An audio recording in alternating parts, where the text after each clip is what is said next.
Oke semuanya, Bapak akan melanjutkan penjelasan Bapak. Ya, kemarin kita sudah menganalisis mengenai penjelajahan samudra. Nah, sekarang kita akan lanjutkan ke VOC. Apa itu VOC? VOC merupakan Perserikatan Maskapai Perdagangan Hindia Timur. Dalam bahasa Belanda disebut Verenigde Oostindische Compagnie. Nah, kita sekarang akan mempelajari latar belakang berdirinya VOC. Tapi sebelumnya, gampangnya VOC itu merupakan sebuah kongsi dagang milik Belanda. Seperti itu ya. Nah, kita akan cari tahu latar belakang lahirnya VOC itu seperti apa. VOC itu lahir pada tanggal 20 Maret 1602 atas dasar persaingan dagang dengan pedagang Belanda, Portugis, Spanyol, dan Inggris.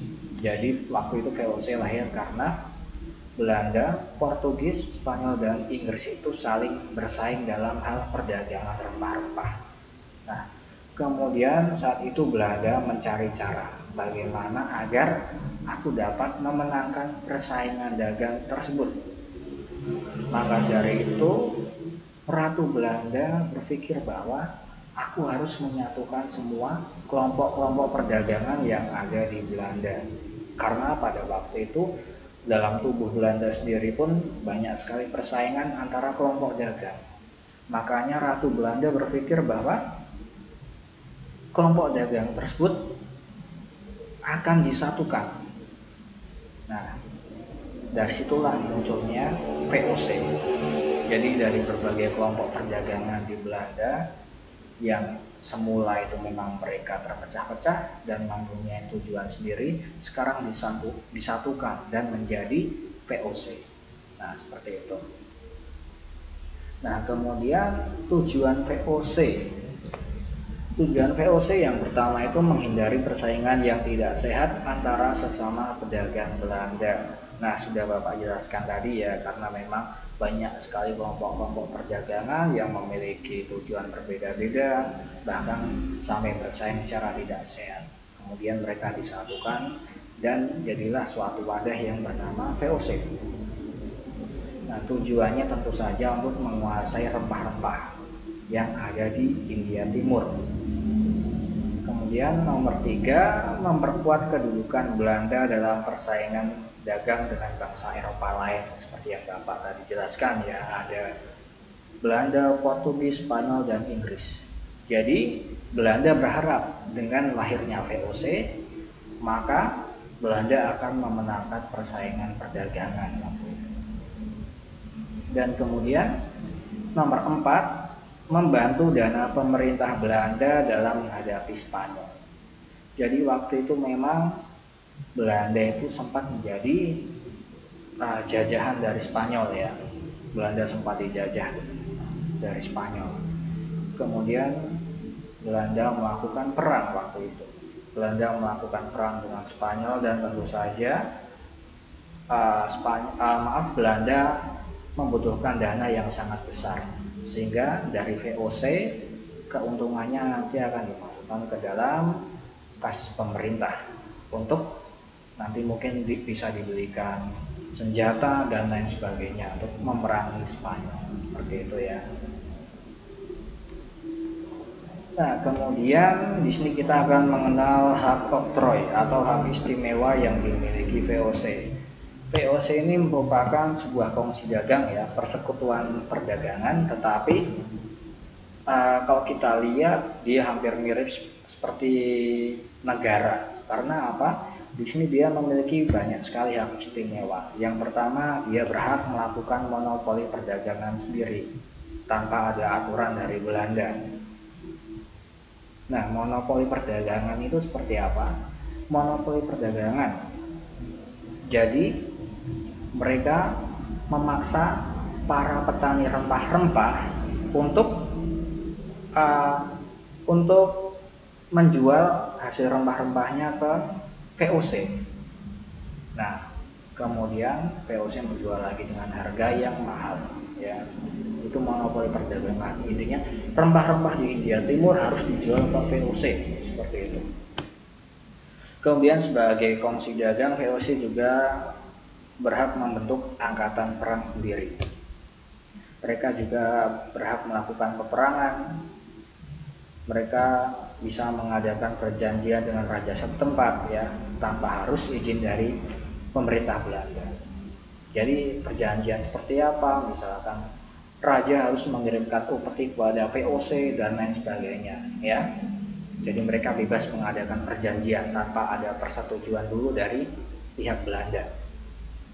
Nah, di sini juga VOC berhak mencetak dan mengeluarkan mata uang sendiri, berhak mengangkat pegawai sendiri, dan berhak memerintah di negeri jajahan. Jadi yang semula VOC hanya difokuskan untuk berdagang rempah-rempah, tetapi sekarang sudah memiliki hak oktroy semacam ini ya. Oke, itu mengenai hak oktroy atau hak istimewa VOC. Nah, sekarang kita akan belajar bersama mengenai kebijakan pemerintah VOC.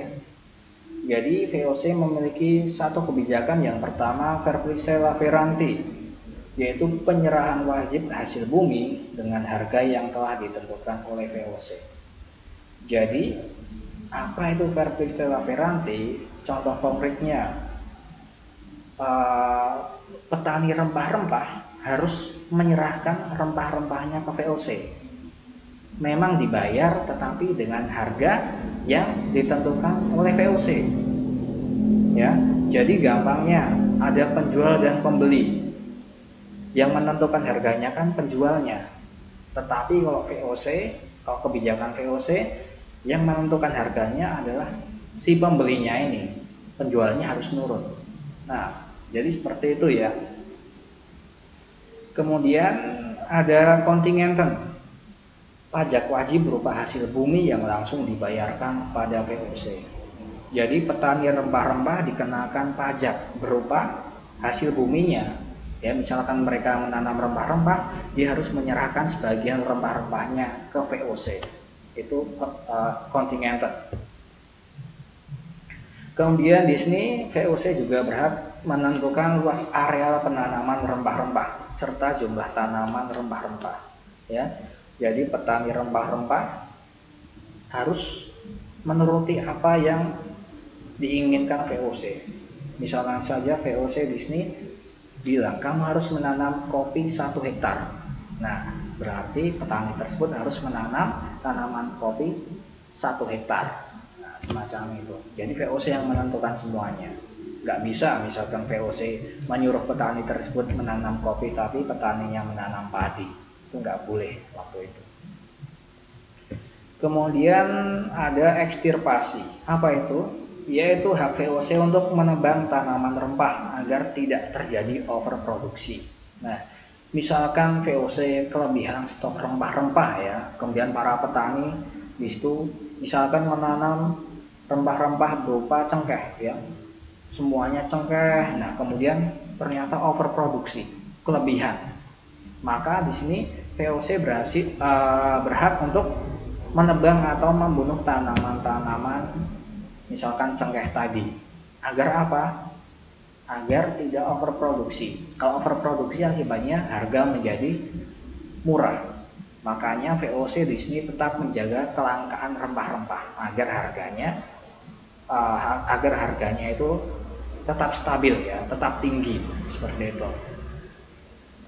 Kemudian VOC juga mewajibkan kerajaan yang terikat perjanjian memberikan upeti. Jadi banyak kerajaan yang memang bisa dibilang bersekongkol dengan VOC agar kerajaannya aman, agar tidak diserang kerajaan lain. Tapi ada syaratnya, dia harus menyerahkan upeti, biasanya ya berupa rempah-rempah. Kemudian mewajibkan rakyat menanam tanaman tertentu, terutama kopi. Kopi waktu itu menjadi komoditas utama ya. Nah, kemudian pelayaran hongi. Jadi pelayaran hongi merupakan seperti apa ya, pengawasan terhadap pelaksanaan monopoli perdagangan VOC. Jadi memang pelayaran hongi merupakan kebijakan VOC ya. Jadi VOC menggunakan kapal, nah kemudian dia mengelilingi mengelilingi sekitar sawah-sawah, dan kemudian misalkan ada petani yang memang membelot atau tidak mematuhi apa yang seharusnya merupakan aturan VOC, maka bisa berakibat fatal gitu ya. Bisa saja tanahnya diambil dan lain sebagainya. Nah, seperti itu ya pelayaran honi. Nah, kemudian taktik VOC. Taktik VOC yaitu divide et impera atau politik pecah belah. Jadi waktu itu VOC takut misalkan banyak kerajaan yang bersatu dan kemudian melawan VOC. Maka dari itu VOC punya taktik tersendiri yang dinamakan divide et impera. Dia memecah belah kerajaan-kerajaan yang semula ingin bersatu. Ya. Misalkan saja kerajaan A dan kerajaan B itu bersaudara, dia ingin bersatu untuk melawan VOC. Tapi VOC masuk di salah satu kerajaan tersebut dan mempengaruhi salah satu kerajaan untuk menyerang kerajaan lain atau saudaranya ya. Jadi kerajaan A menyerang kerajaan B, padahal semua saudara. Ya dikompor-komporin sama VOC. Ya, intinya mereka nanti akan berperang dan taktik VOC ini akan berhasil. Intinya ya mengadu domba seperti itu ya. Nah, kita sekarang akan membahas mengenai gubernur yang pernah memimpin VOC ya. Jadi kita ke Pietersburg dulu. Nah, Pietersburg merupakan gubernur pertama VOC di Hindia Belanda. Tugas utamanya menciptakan monopoli perdagangan. Ya, sudah Bapak jelaskan di awal tadi monopoli perdagangan itu apa. Kemudian kebijakannya yaitu membangun pos perdagangan di Banten, yang kemudian pindah ke Jayakarta sebagai basis administrasi. Dan kemudian Pietersburg juga membangun markas besar VOC di Ambon. Kenapa harus di Ambon? Karena memang Ambon itu terkenal dengan rempah-rempahnya yang sangat banyak ya. Cocok untuk ditanami rempah-rempah waktu itu. Nah, kemudian kita lanjut ke Gerard Rennes. Nah, tidak banyak yang bisa kita temukan dari Gerard Rennes ya. Tapi di sini ada catatan khusus, yaitu dia sempat terserang penyakit disentri ya, seperti diare akut, dan akhirnya dia meninggal. Nah, kemudian Laurens Rilh, ini adalah satu-satunya gubernur VOC yang memang mengkritik kebijakan para petinggi VOC lainnya terhadap kaum pribumi ya. Jadi dia melihat bahwa kaum pribumi itu dilakukan dengan semena-mena ya. Jadi kaum pribumi waktu itu ya kita tahu sendiri ya, disiksa lah, kemudian hanya hasil panennya dibayar sedikit lah. Nah, jadi dia mengkritik kebijakan-kebijakan tersebut harus lebih manusiawi. Nah, itu ya Laurens Rilh. Kemudian JP Kuhn, dia sempat memindahkan markas besar VOC dari Ambon ke Jayakarta karena Jayakarta tadi kan sudah dijadikan basis administrasi ya. Jadi mungkin ya menurut pendapat VOC Jayakarta rentan untuk diserang oleh bangsa lain ya. Maka dari itu markas besar VOC di Ambon pindah ke Jayakarta, karena juga di Jayakarta ya yang namanya basis administrasi pasti banyak pemimpin-pemimpin VOC di situ. Jadi bisa saja nanti diincar oleh negara-negara lain. Kemudian JP Kuhn ini juga sempat membangun benteng untuk tempat meriam. Nah, kemudian kita ke slide terakhir, yaitu berakhirnya VOC.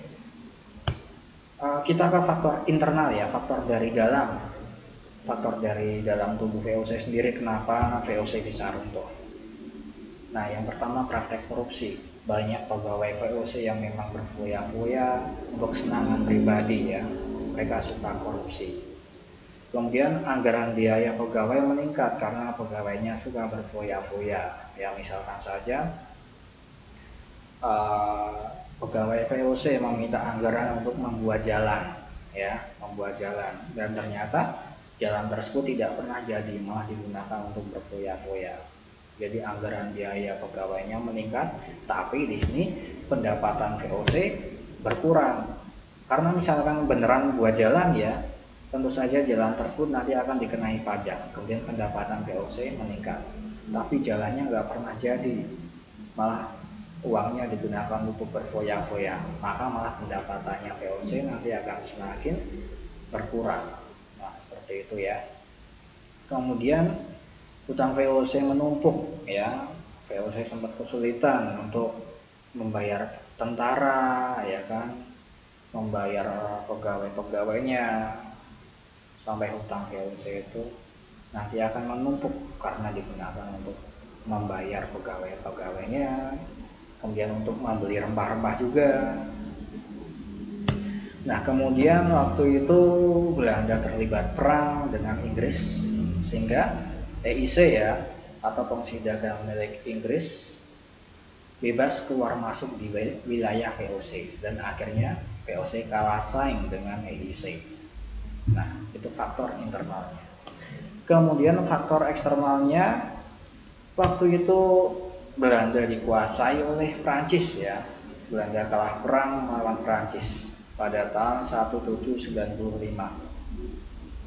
Dan kemudian banyak orang Belanda juga yang ternyata membelot ya, dia lebih mendukung Prancis. Salah satu tokoh terkenalnya yaitu Daendels ya. Daendels itu orang Belanda, tetapi dia sangat mendukung revolusi Prancis yang berbunyi liberté, égalité, dan fraternité. Ya, dia membelok dari Belanda ke Prancis, dan kemudian nanti Daendels ini akan sampai ke Indonesia untuk memimpin Kongsi Dagang ini.